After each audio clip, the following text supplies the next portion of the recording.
Jahnavi? Full calf cold ಇದೆ ನನಗೆ. Medicine ಯಾಕೆ ತಗೊಳ್ಳಿಲ್ಲ? ಫೀಲ್ ಡ್ರೌಸಿ ಮೆಡಿಸಿನ್ ತಗೊಂಡ್ರೆ. ಹೌದು, ಇತ್ತೀಚೆಗೆ ಮೆಡಿಸಿನ್ ಸಖತ್ ಸ್ಟ್ರಾಂಗ್ ಇರೋದ್ರಿಂದ ನಮ್ಗೆ ಆಫೀಸಲ್ಲಿ ನಿದ್ರೆ ಬರುತ್ತಲ್ಲ. ನೀನು ಯಾಕೆ ಹೋಮ್ ರೆಮಿಡೀಸ್ ಟ್ರೈ ಮಾಡಬಾರ್ದು? Home remedies? ಹಾಂ,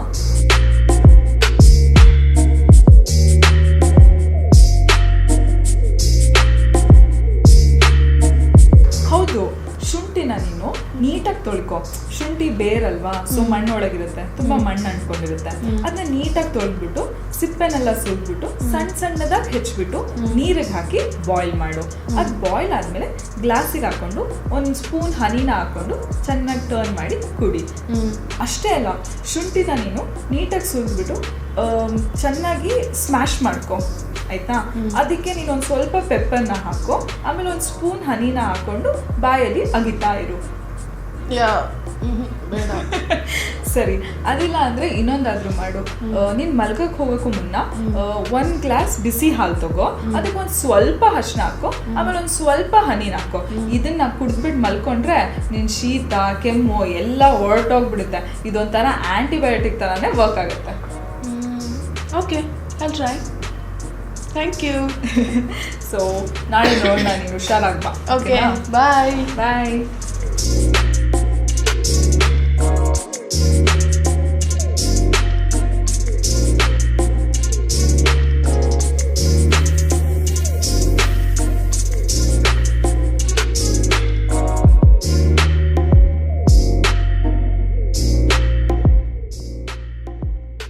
ಹೇ ಹಾಯ್. ಹಾಯ್. ನೀನು ಹೇಳಿರೋ ಹೋಮ್ ರೆಮಿಡಿ ನನಗೆ ತುಂಬ ಯೂಸ್ಫುಲ್ ಆಯಿತು. ಇವಾಗ ಹುಷಾರಾಗಿದ್ದೀನಿ. ಸೂಪರ್. ನಿಂಗೆ ಏನಾದರೂ ಒಂದು ಸ್ವಲ್ಪ ಗಂಟ್ಲು ಇರಿಟೇಟ್ ಆಗ್ತಿದೆ ಅಂತ ಹೇಳಿದ್ರೆ ಟೀ ಕುಡಿತಿರ್ಬೇಕಾದಾಗ ಚಕ್ಕೆ ಪೌಡರ್ ಹಾಕೊಂಡು ಕುಡಿ. ಒಂಚೂರು ಥ್ರೋಟ್ ಇರಿಟೇಷನ್ ಇರಲ್ಲ. ನೀನೇನಾದರೂ ಟೀನೂ ಜಾಸ್ತಿ ಕುಡಿಯಲ್ಲ ಅಂದರೆ ಬಿಸಿನೀರಲ್ಲಿ ಕುಡಿದ್ಬಿಡು. ಅವಾಗಂತೂ ಎಂಥ ರಿಲ್ಯಾಕ್ಸ್ ಫೀಲ್ ಆಗುತ್ತೆ ಗೊತ್ತಾ? Thank you. ವೆಲ್ಕಮ್.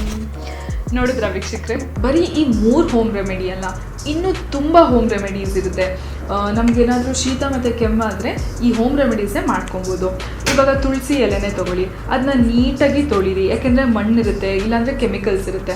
ತೊಳೆದ್ಬಿಟ್ಟು ಟೀ ಮಾಡ್ಕೊತಿರ್ಬೇಕಾದಾಗ ಟೀಗೆ ಹಾಕ್ಕೊಳ್ಳಿ. ಅದ್ರ ಜೊತೆಗೆ ಒಂದು ಸ್ವಲ್ಪ ಶುಂಠಿ ಮತ್ತು ಒಂದು ಸ್ವಲ್ಪ ಜೇನುತುಪ್ಪನ ಹಾಕ್ಕೊಂಡು ಕುಡೀರಿ.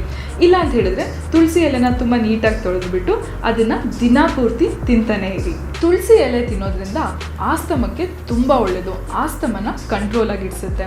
ಅಷ್ಟೇ ಅಲ್ಲ, ನಾವು ಕೆಮ್ಮಿ ನಮ್ಮ ಗಂಟ್ಲು ಮತ್ತು ನಮ್ಮ ಲಂಗ್ಸ್ ಎಲ್ಲ ಊದ್ಬಿಡುತ್ತೆ, ಅದಕ್ಕೂ ಸಹ ಹೆಲ್ಪ್ ಮಾಡುತ್ತೆ. ಆಮೇಲೆ ಶೀತ ಎಲ್ಲ ಆದಾಗ ಕಣ್ಣೆಲ್ಲ ಎಷ್ಟು ಇರಿಟೇಟ್ ಆಗುತ್ತಲ್ವಾ, ತುಳಸಿ ಎಲೆ ತಿನ್ನೋದ್ರಿಂದ ಅದು ಕೂಡ ಕಂಟ್ರೋಲಲ್ಲಿರುತ್ತೆ. ಅಕಸ್ಮಾತ್ ನಮಗೆ ತುಳಸಿ ಎಲೆ ಸಿಕ್ಕಿಲ್ಲ ಅಂದರೆ ದೊಡ್ಡ ಪತ್ರೆನೂ ತಿನ್ಬೋದು. ಇದನ್ನು ಸಹ ದಿನ ಪೂರ್ತಿ ತಿಂತಾ ಇದ್ರೆ ನಮ್ಮ ಆರೋಗ್ಯನ ಕಂಟ್ರೋಲಲ್ಲಿರುತ್ತೆ.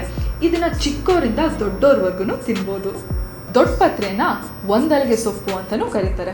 ಇದು ನಾವು ಡಸ್ಟ್ ಅಲರ್ಜಿಯಿಂದ ನಮಗೆ ಕೆಮ್ಮೆಲ್ಲ ಬರುತ್ತಲ್ಲ, ಅದಕ್ಕೆ ತುಂಬ ಒಳ್ಳೆಯದು. ಅಷ್ಟೇ ಅಲ್ಲ, ಅಕಸ್ಮಾತ್ ನಮಗೆ ರನ್ನಿಂಗ್ ನೋಸು ಅಥವಾ ನೆಗಡಿ ಎಲ್ಲ ಇದ್ದರೆ ತುಂಬ ಒಳ್ಳೆಯದು. ಒಂದಲ್ಗೆ ಸೊಪ್ಪನ್ನ ನಾವು ಬರೀ ಶೀತದ ಟೈಮಲ್ಲಿ ತಿಂದರೆ ಅಷ್ಟೇ ಅಲ್ಲ, ನಾರ್ಮಲಾಗಿ ದಿನ ತಿಂದ್ರೂ ನಮ್ಮ ಮೆಮೊರಿ ಪವರ್ ಇನ್ಕ್ರೀಸ್ ಆಗುತ್ತೆ. ಅದಕ್ಕೇ ಚಿಕ್ಕ ಮಕ್ಕಳಿಗೆ ಯಾವಾಗಲೂ ತಿನ್ನೋಕ್ಕೆ ಕೊಡ್ತಿರ್ತಾರೆ. ಅಷ್ಟೇ ಅಲ್ಲ, ಚಟ್ನಿಗೆ ಅಥವಾ ಸೊಪ್ಪಿನ ಸಾರಿಗೆಲ್ಲ ಸ್ವಲ್ಪ ಈ ಒಂದಲ್ಗೆ ಸೊಪ್ಪನ್ನು ಹಾಕ್ತಾರೆ. ಈವನ್ ಮೆಣಸಿನ ಸಾರು ಅಷ್ಟೇ ಶೀತ ಮತ್ತು ಕೆಮ್ಮಿಗೆ ತುಂಬ ಒಳ್ಳೆಯದು. ಯಾಕೆ ಅಂದರೆ ಇದರಲ್ಲಿ ಆ್ಯಂಟಿಬಯೋಟಿಕ್ ಇದೆ, ಹಾಗಾಗಿ ಬ್ಯಾಕ್ಟೀರಿಯಾನೆಲ್ಲ ಕಿಲ್ ಮಾಡುತ್ತೆ. ಅಷ್ಟೇ ಅಲ್ಲ, ಇಮ್ಯೂನ್ ಸಿಸ್ಟಮ್ನ ಸ್ಟ್ರೆಂಥನ್ ಮಾಡುತ್ತೆ. ನೋಡಿದ್ರ ವೀಕ್ಷಕರೇ, ಇವತ್ತು ನಮ್ಗೆ ಎಷ್ಟು ಹೋಮ್ ರೆಮಿಡೀಸ್ ಗೊತ್ತಾಯ್ತಲ್ವ? ಈ ವಿಡಿಯೋ ಇಷ್ಟ ಆದರೆ ಲೈಕ್ ಮಾಡಿ ಮತ್ತು ನಿಮ್ಮ ಅನಿಸಿಕೆನ ಕಮೆಂಟ್ ಮಾಡಿ. ಮತ್ತು ಈ ಹೋಮ್ ರೆಮಿಡೀಸ್ನ ಎಲ್ಲರಿಗೂ ಶೇರ್ ಮಾಡೋದಕ್ಕೆ ಮರಿಬೇಡಿ. ಅದಕ್ಕಿಂತ ಹೆಚ್ಚಾಗಿ ನಮ್ಮ ವಿಜಯ ಕರ್ನಾಟಕ ಚಾನಲ್ನ ಸಬ್ಸ್ಕ್ರೈಬ್ ಮಾಡಿ. Signing off Sarika.